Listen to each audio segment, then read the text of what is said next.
kami dari kelompok 3 Ekonomi Kesehatan tentang demand lansia terhadap pelayanan kesehatan masyarakat. Kelompok kami berkesepakatan untuk mengambil analisis tentang ekonomi pada lanjut usia. Assalamualaikum warahmatullahi wabarakatuh. Perkenalkan, nama saya Hana Fauzia, NIM 19110-2003. Saya Wahida Ramadan Mandari, NIM 1911-2007. Perkenalkan, nama saya Dwi Ainur Rafifah, NIM 19110-2014. Nama saya adalah Syarhania Putri NIM 16. Nama saya Desi Munawar, NIM 1910-2017. Nama saya Rika Putri Aulia, NIM 19110-2018. Nama saya Soibet Hasilnya, NIM 19110-2019. Saya Talia Rahmadina Afiansyah, NIM 191102023. Saya Hamidah Sultan Gamboni, NIM 19110-2024. Nama saya Rina Fitri Ayuni, NIM 2020. Perwakilan dari kelompok 3 akan membuka presentasi kali ini tentang latar belakang mengapa kami menganalisis tentang ekonomi terhadap lansia. Kelompok kami mengambil tentang ekonomi karena ekonomi pada lansia merupakan salah satu permasalahan pada umumnya. Dikarenakan pada lanjut usia banyak sekali faktor yang membuat para lansia untuk tidak bisa mengecek kesehatannya pada tiap bulannya, terutama pada jenis pekerjaan dan jumlah income penghasilan pada tiap bulannya.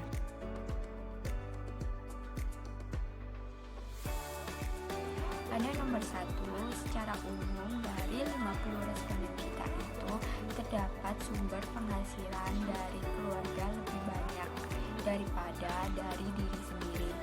Pada nomor 2, sebagian dari penghasilan diri sendiri itu kebanyakan dari pekerjaan petani. Pertanyaan yang ketiga, yaitu penghasilan per bulan.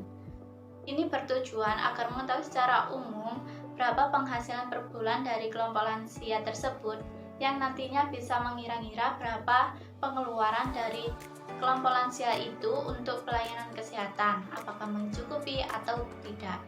Nah, rata-rata dari kelompok responden lansia ini berpenghasilan 100.000 sampai 500.000 per bulannya, karena kebanyakan itu bekerja sebagai petani. Dan untuk yang nomor 4, yaitu tempat pelayanan kesehatan yang sering dikunjungi oleh lansia untuk berobat.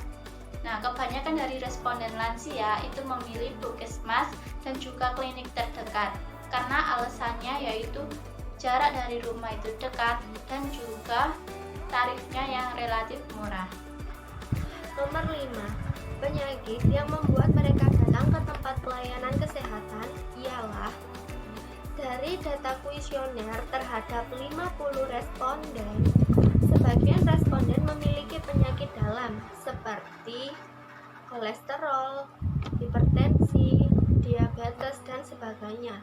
Namun, ada juga sebagian kecil dari responden memiliki penyakit gangguan pada sistem gerak seperti stroke. 6. Kartu jaminan kesehatan yang mereka miliki. Dari 50 responden, mereka memiliki kartu BPJS dan kartu Indonesia Sehat. Namun, ada juga dari 50 responden tersebut yang tidak memiliki kedua kartu tersebut. Kartu BPJS dan kartu Indonesia Sehat berasal dari pemerintah. Bedanya, BPJS harus membayar iuran per bulan. Jika kartu Indonesia Sehat ialah pure dari pemerintah, mereka tidak perlu membayar iuran per bulan. Oke, langsung saja di sini saya akan membahas pertanyaan nomor 7. Jika menggunakan BPJS, berapa sih iuran yang harus dibayar?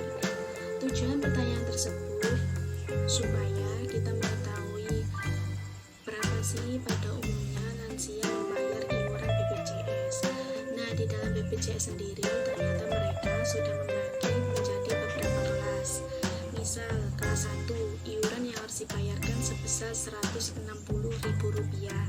Kemudian, di kelas yang kedua, iuran yang harus dibayarkan sebesar Rp110.000.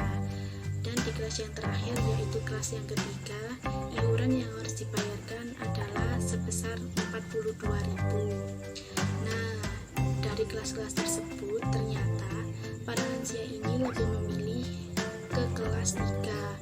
Kenapa? Karena mereka menyesuaikan dengan penghasilan yang diperoleh.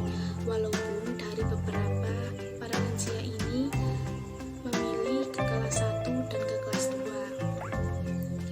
Kemudian di sini saya akan membahas pertanyaan nomor 8. Jika menggunakan BPJS, apa saja yang sering dikeluhkan? Tujuan dari pertanyaan tersebut yaitu untuk mengetahui apa saja sih keluhan para lansia ini dalam menggunakan BPJS tersebut. Ternyata para lansia ini mengeluhkan tentang pelayanannya, karena jika menggunakan kartu BPJS, ternyata proses pelayanannya lebih lama daripada yang umum. Walaupun di antara beberapa mereka ini ada yang mengeluh tentang pengobatannya.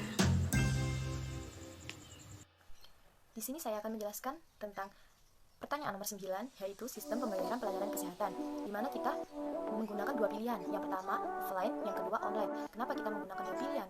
Itu agar mempermudah para responden lansia untuk memilih dan terkait pembayaran pelayanan kesehatan. Dari semua responden kita, banyak dari mereka memilih pembayaran melalui offline. Kenapa? Karena itu mempermudah kita untuk melakukan pembayaran, seperti kita berobat, datang, dan membayar. Jadi kita tidak perlu memilih media online atau menggunakan media sosial, karena tidak semua para lansia itu memahami media online atau media sosial. Tapi ada juga yang memilih menggunakan media online. Kenapa? Karena mereka tidak mau memikirkan tentang masalah pembiayaan pelayanan kesehatan itu ketika mereka berobat. Jadi memilih simpelnya saja. Kalau kita berobat ya berobat saja, tidak perlu memikirkan tentang pembiayaan itu karena sudah ada melalui online. Di sini saya akan menjelaskan pertanyaan nomor 10, yaitu tentang penanganan pelayanan di tempat kesehatan. Para responden lansia kita kebanyakan dilayani dengan cepat dan diprioritaskan oleh pihak kesehatan, pelayanan kesehatan. Berarti para lansia itu didahulukan atau mungkin diprioritaskan karena kesehatan mereka selalu ditangani dengan cepat oleh pihak dari rumah sakit, klinik, ataupun puskesmas itu sendiri. Di sini tidak ada keluhan dari responden kita, mungkin untuk pelayanan lambat atau tidak dipedulikan itu hanya beberapa saja, dan lebih banyaknya direspon dengan cepat dan diprioritaskan. Karena kesehatan mereka selalu ditangani dengan cepat oleh pihak dari rumah sakit, klinik, ataupun puskesmas itu sendiri. Di sini tidak ada keluhan dari responden kita, mungkin pelayanan lambat atau tidak dipedulikan itu hanya beberapa saja, dan lebih banyaknya direspon dengan cepat dan diprioritaskan. 11 dan 12. Tarif yaitu aspek terpenting dalam institusi rumah sakit. Departemen Kesehatan mengartikan tarif sebagai nilai suatu jasa pelayanan rumah sakit dengan sejumlah uang berdasarkan nilai tersebut. Tujuan ditetapkannya tarif yaitu untuk pemulihan biaya, memaksimalkan pendapatan, memaksimalkan penggunaan pelayanan dan lain-lain. Nomor 11 yaitu selama ini info tarif penanganan di tempat pelayanan kesehatan paling banyak, yaitu 41 responden memilih info admin, karena kebanyakan orang mengetahui info tarif pembayaran di rumah sakit yaitu dari info admin saat mereka hendak membayar ketika selesai ditangani. Sisanya yaitu 7 responden memilih brosur dan 1 responden memilih 1 web online tempat Yankes. Nomor 12 yaitu harapan biaya registrasi. Yang paling banyak yaitu responden memilih pada pilihan 10.000 sampai 20.000 sebanyak 27 orang. Sebanyak 16 orang memilih kurang dari 10.000 dan sisanya yaitu memilih lebih dari 20.000. Karena kebanyakan orang lebih memilih biaya tarif yang menurutnya wajar, maka mereka memilih biaya yaitu 10.000 sampai 20.000. Berapa biaya yang dikeluarkan ketika hendak melakukan pengobatan? Di salah satu di pilihannya itu ada di bawah 50.000, terus berkisar antara 50 hingga 100, ada 100 sampai 200, kemudian ada 50.000 sampai 500.000, sampai 1 juta dan di atas 1 juta. Kemudian dari responden yang kami pilih, ada 50 responden yang kami berikan kuesioner tersebut. Berapa lebih banyak yang memilih kisaran antara 100.000 hingga 200.000, dan beberapa persen lagi ada yang kebanyakan yang memilih di antara 50 sampai 100.000. Itu adalah harga yang memang relatif normal untuk dilakukan pengobatan, karena memang tergantung dari penyakit yang kita alami dulu.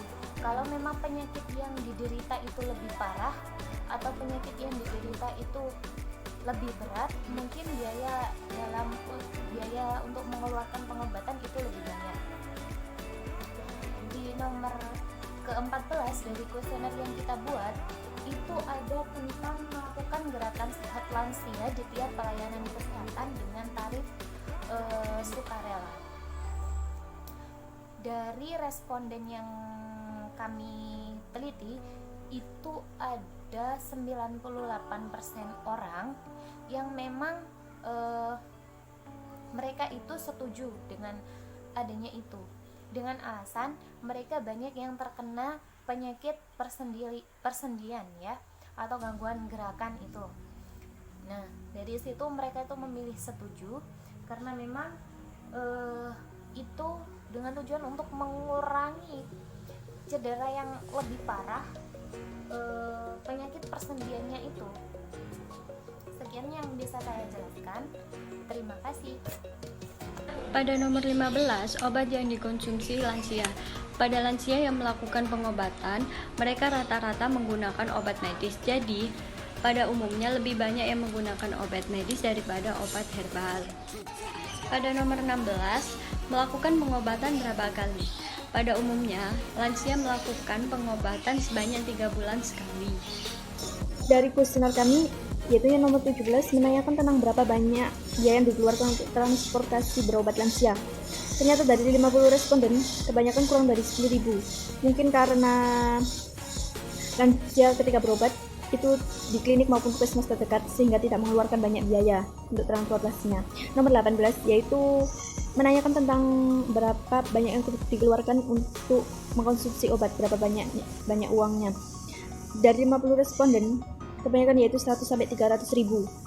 Tujuan kami menanyakan itu kami hanya ingin mengetahui berapa sih nominal yang dikeluarkan untuk sekali lansia berobat. Pada poin ke-19 dan ke-20 yaitu tentang biaya alat bantu dan biaya rawat inap. Tujuan kami menanyakan pada poin ke-19 dan ke-20 yaitu untuk mengetahui apakah para lansia itu lebih banyak menggunakan alat bantu atau tidak, dan juga sering menggunakan rawat inap atau tidak. Dan terbukti pada 50 responden lebih banyak tidak menggunakan alat bantu dan tidak menggunakan rawat inap. Sekian presentasi kelompok kami dari kelompok 3 Demand Lansia terhadap pelayanan kesehatan masyarakat. Sekian, terima kasih. Mohon maaf apabila ada kesalahan. Wassalamualaikum warahmatullahi wabarakatuh.